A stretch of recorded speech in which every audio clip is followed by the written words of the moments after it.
था किसी देश के साथ, ठीक है। तो महिलाओं पे घर की जिम्मेदारी आ गई, परिवार के भरण पोषण की जिम्मेदारी आ गई। और 1791 के जो संविधान थे उनमें केवल अमीरों को भी अधिकार मिले थे। मैंने आपको बताई थी ना बच्चों कि जो मत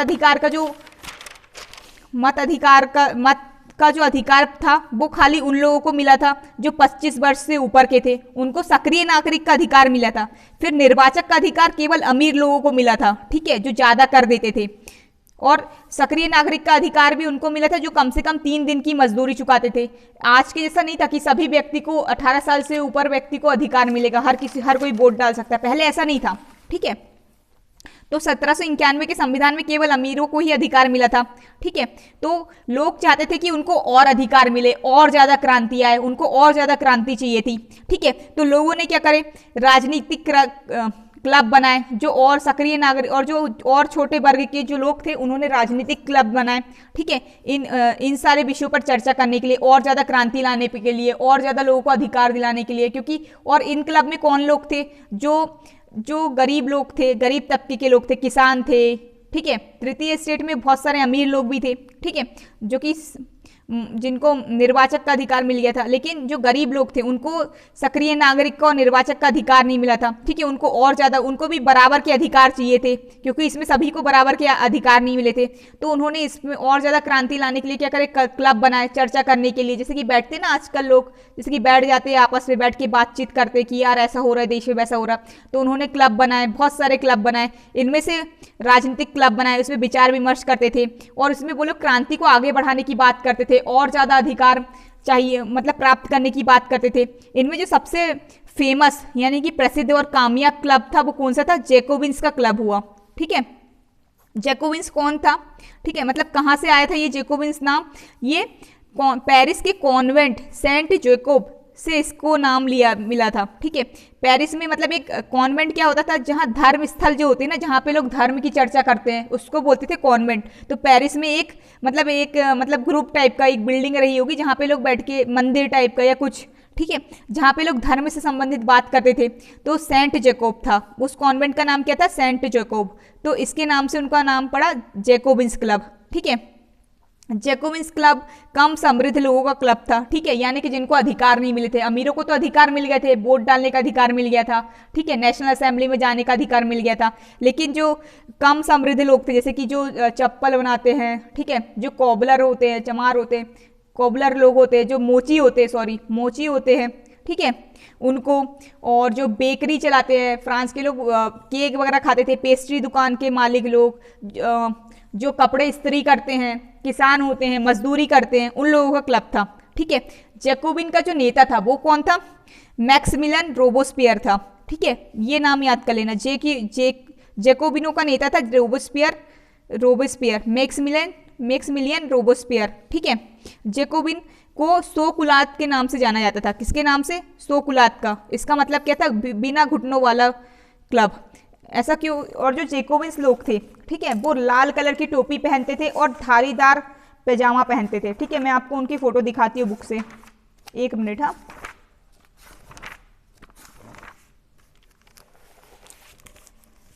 ये देखिए, ये जैकोबिन्स लोग थे, ठीक है, ये जो है जैकोबिन्स, ये लोग टोपी लगाते थे और ये लंबे पैंट पहनते थे और इनमें धारी होती थी और जूते पहनते थे, ठीक है, इसलिए उन्हें बिना घुटनों वाला कहा जाता था, यानी कि सो कुलात के नाम से जाना जाता था, ठीक है। इस क्लब में कम समृद्ध लोगों का क्लब था, ठीक है।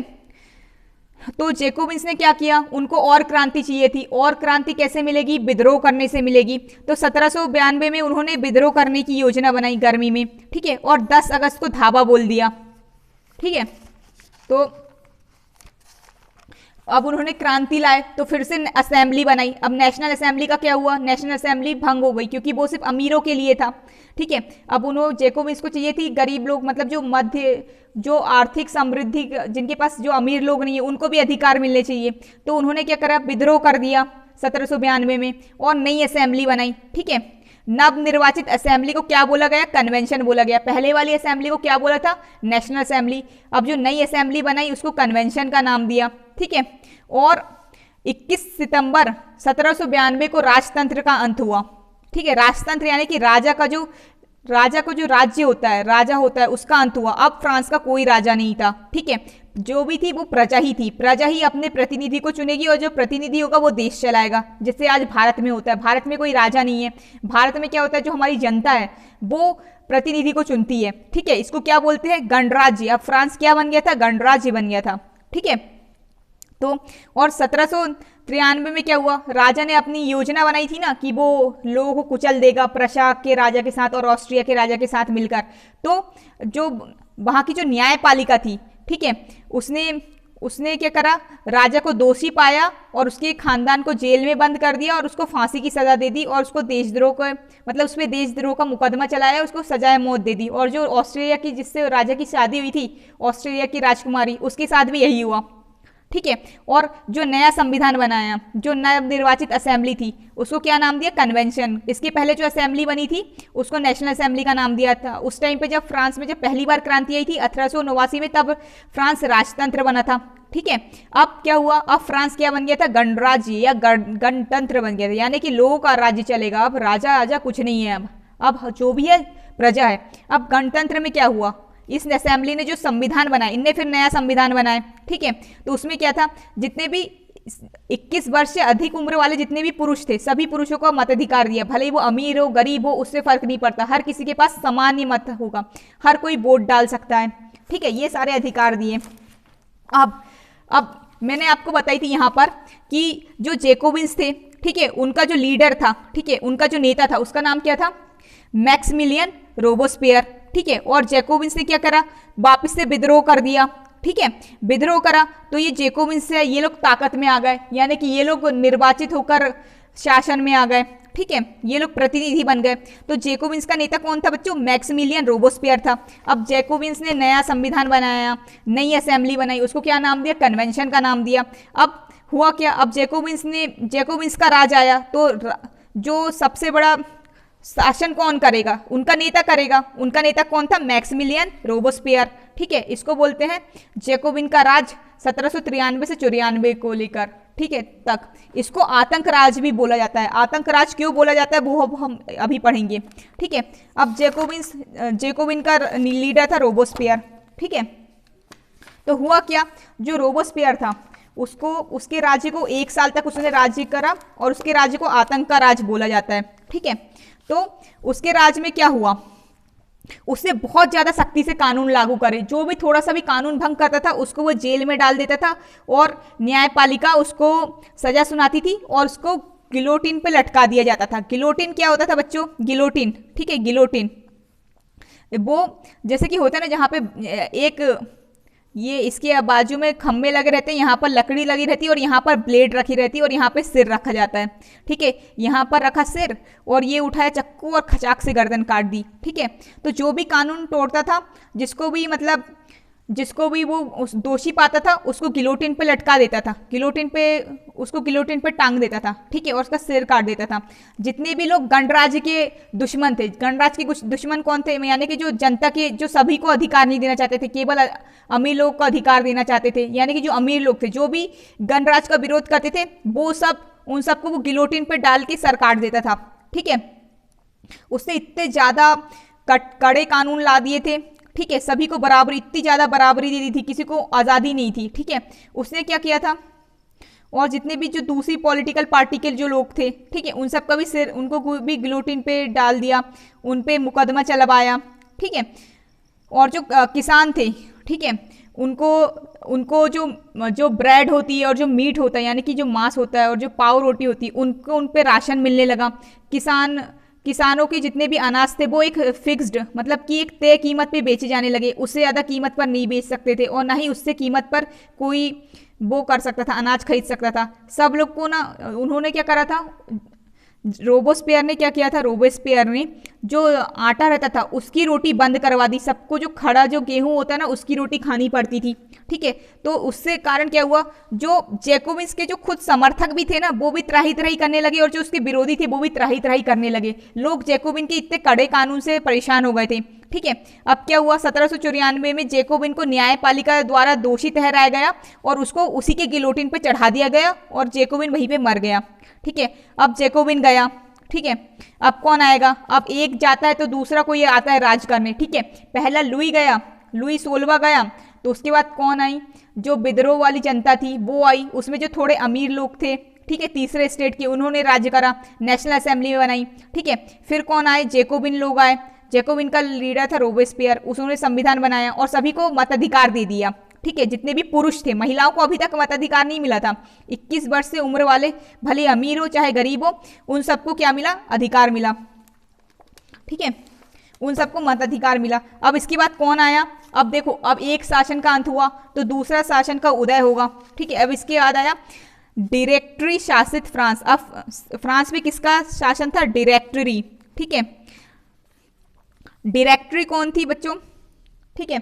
अब ये डायरेक्टरी शासन था। अब जब भी शासन आया उन्होंने अपना नया संविधान बनाया, नई असेंबली बनवाई, ठीक है।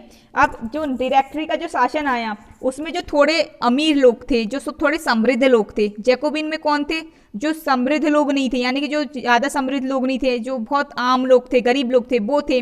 और जो डायरेक्टरी में थे जो थोड़े समृद्ध लोग थे, ठीक है, जनता के जो थोड़े समृद्ध और जो मध्य वर्गीय लोग थे वो सत्ता में आए, ठीक है, तबके में आए, उन्होंने सरकार बनाई, ठीक है। जैकोबिन सरकार का तो पतन हो गया था, ठीक है। नए सरकार आई, ठीक है, उन्होंने क्या करा, नई सरकार आई, उन्होंने नया संविधान बनाया, उन्होंने जो संपत्तिहीन लोग थे उनसे मताधिकार छीन लिया, यानी वोट डालने का हक छीन लिया। जिनके पास संपत्ति नहीं वो वोट नहीं डाल सकता।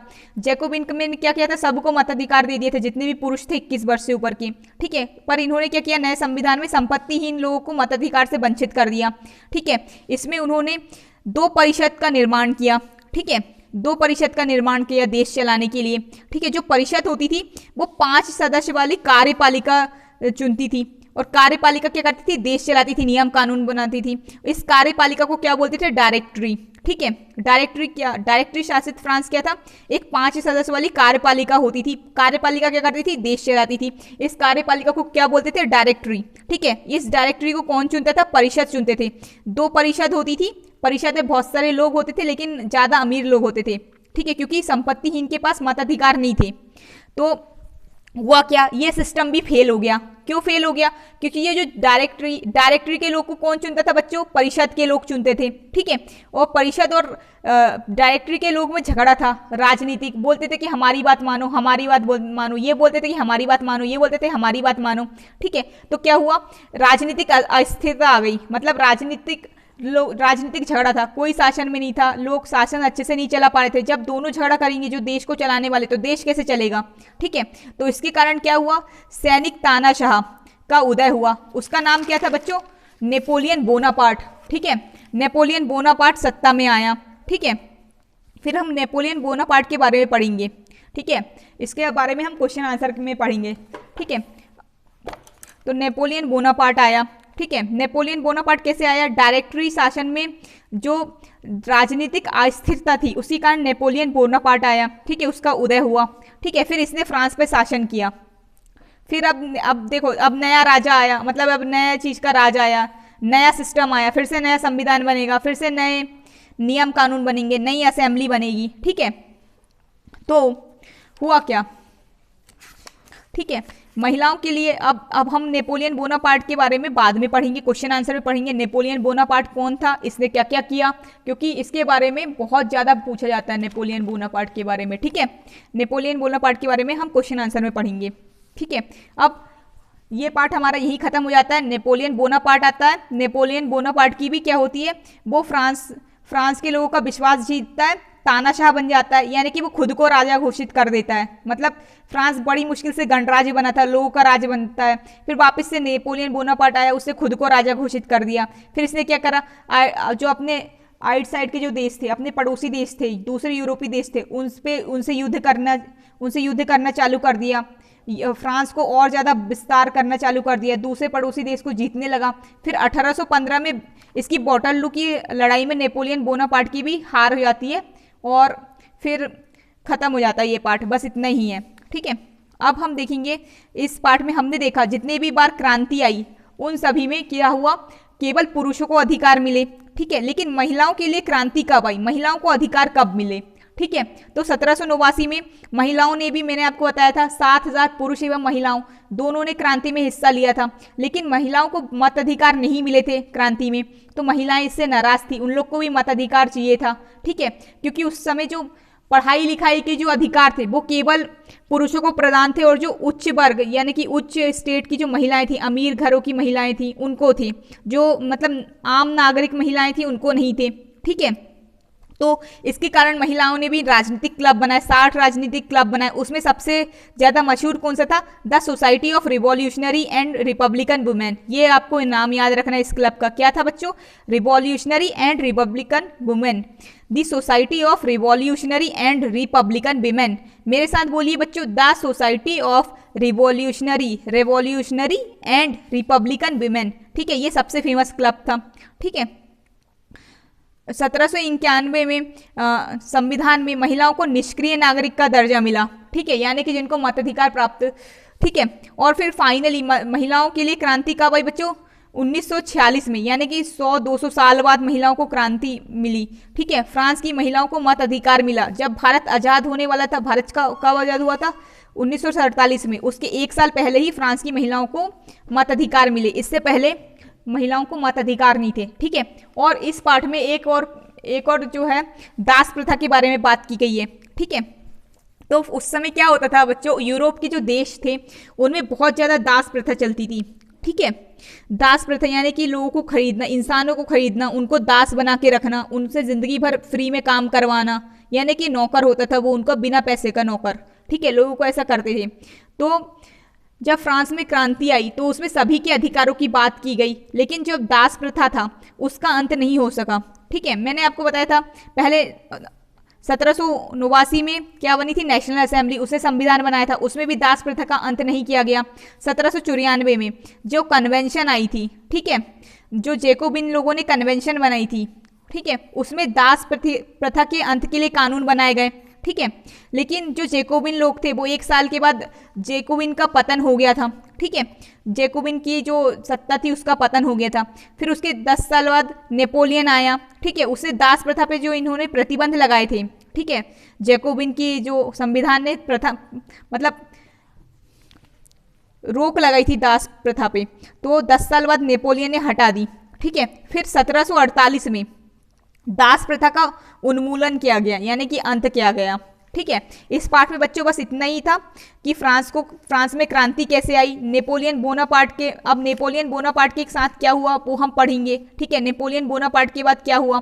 नेपोलियन बोनापार्ट वॉटरलू की लड़ाई में हार गया था। तो चलिए दोस्तों नेपोलियन बोनापार्ट के बारे में पढ़ते हैं और कुछ क्वेश्चन आंसर आज हम देख लेते हैं। ठीक है,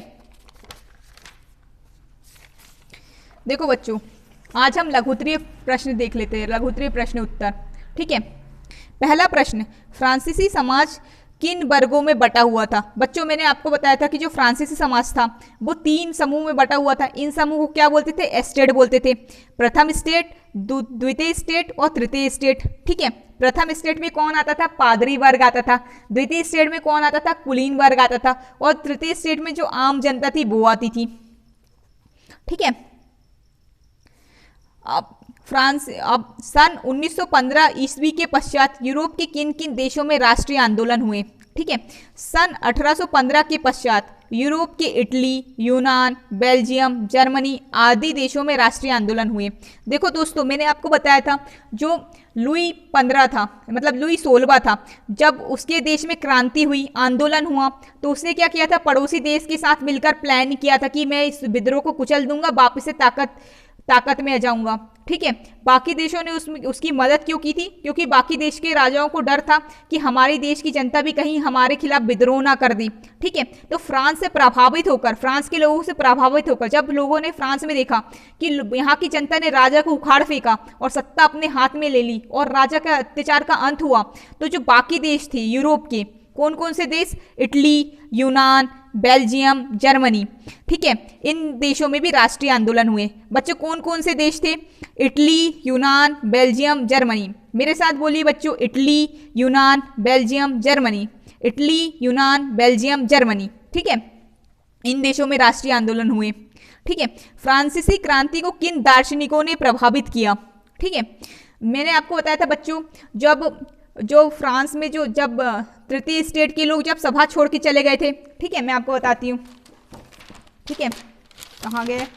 ये जो तृतीय स्टेट के जो लोग थे, जब ये सभा छोड़कर चले गए थे, सभा का बहिष्कार करके चले गए थे, तो इनको ये आइडिया कहाँ से आया था, ये ज्ञान कहाँ से आया था? रूसो की किताब द सोशल कॉन्ट्रैक्ट से आया था। ठीक है, जनता में इतनी अकल कहाँ से आई थी? जनता ज्यादा पढ़ी लिखी थी नहीं, तो जो दार्शनिक थे, जो लेखक थे, जो विचार करते थे, सोचते थे, उनसे आई थी। ठीक है, तो इन्हीं से जनता प्रभावित हुई थी, इनकी किताब से प्रभावित हुई थी। ठीक है, तो ऐसे कौन कौन से दार्शनिक थे? दार्शनिक यानी कि जो सोच विचार करते हैं, ठीक है, समाज के बारे में सोचते हैं, उनके बारे में लिखते हैं, उसमें सुधार करने के तरीके बताते हैं, उनको दार्शनिक कहा जाता है। ठीक है, तो फ्रांसीसी क्रांति को किन दार्शनिकों ने प्रभावित किया था?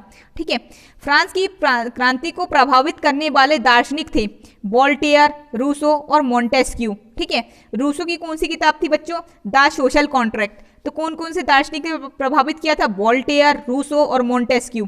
ठीक है, फ्रांस के राष्ट्रीय रंग कौन से हैं? फ्रांस के राष्ट्रीय रंग है लाल, सफेद और नीला। ठीक है, ये आपको याद रखना है।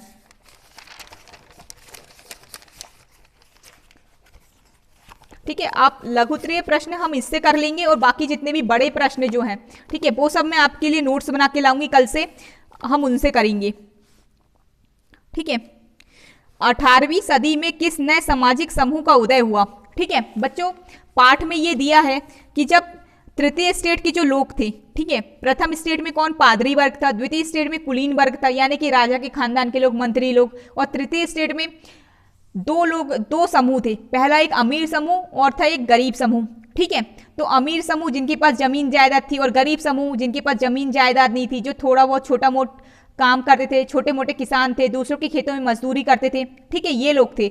लेकिन इसी में जो है एक नए समूह का जन्म हुआ, जिसको हम बोलते हैं मध्य वर्गीय समूह। ठीक है, मध्य वर्गीय समूह यानी कि मिडिल क्लास फैमिली, जो कि आप और मैं हैं। ठीक है, ये कैसे हुई? ठीक है, तो जो तृतीय वर्ग के जो लोग थे, ठीक है, तृतीय स्टेट के जो लोग थे, ठीक है, उनमें से जो कुछ लोग थे नीचे, मतलब जो ज़्यादा अमीर नहीं थे, ठीक है, वो दूसरे देशों में गए, उन्होंने दूसरे देशों में व्यापार किया, समुद्री व्यापार किया, उससे पैसे कमाए, रेशमी वस्त्र का उत्पादन किया। ठीक है, उनसे पैसे कमाए। ठीक है, उससे उनके पास संपत्ति आई, तो वो ज़्यादा अमीर तो नहीं हो पाए, लेकिन उनमें उनके पास संपत्ति आ गई थी, लेकिन वो गरीब से थोड़े ऊपर हो गए थे। ठीक है, तो इसको क्या नाम दिया? मध्य वर्ग कहा। तो इसी का जन्म हुआ। ठीक है, तो हमारा सवाल क्या है? 18वीं सदी में किस नए सामाजिक समूह का उदय हुआ? ठीक है, 18वीं सदी में एक नए सामाजिक समूह का उदय हुआ, जिसको क्या कहा गया? मध्य वर्ग। ठीक है, ये कैसे हुआ? मध्य वर्ग कौन थे? जो ना तो गरीब थे ना अमीर थे। ये कहाँ से आया अचानक से? ठीक है, इनके पास संपत्ति कैसे आई? जो गरीब वर्ग के लोग थे वो दूसरे देशों में गए, उन्होंने समुद्र से व्यापार किया, ऊनी तथा रेशमी वस्त्रों के उत्पादन के बल पर संपत्ति अर्जित की, यानी कि जो उन्होंने ऊनी और रेशमी वस्त्रों को बेचकर, ठीक है, संपत्ति उत्पन्न की। ठीक है, आर्थर यंग कौन था? ठीक है बच्चों, आर्थर यंग ना एक लेखक था, ठीक है, जो कि फ्रांस गया था, दूसरे देश का लेखक था।